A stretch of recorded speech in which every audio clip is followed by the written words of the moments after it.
do never get these kind of cars, or maybe I'm just unlucky. It's never worked well, always causing me problems. Now it doesn't start. This is a small pump for the petrol, for the diesel. We have diesel.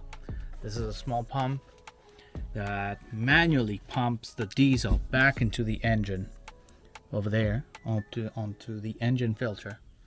So I did that a few times already. I pumped the pump manually.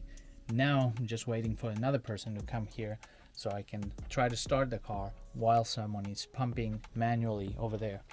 The car was out of diesel, but we replaced the diesel filter and everything else.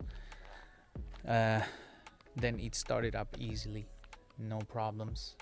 Now I don't know why it does this. Probably it doesn't want to work.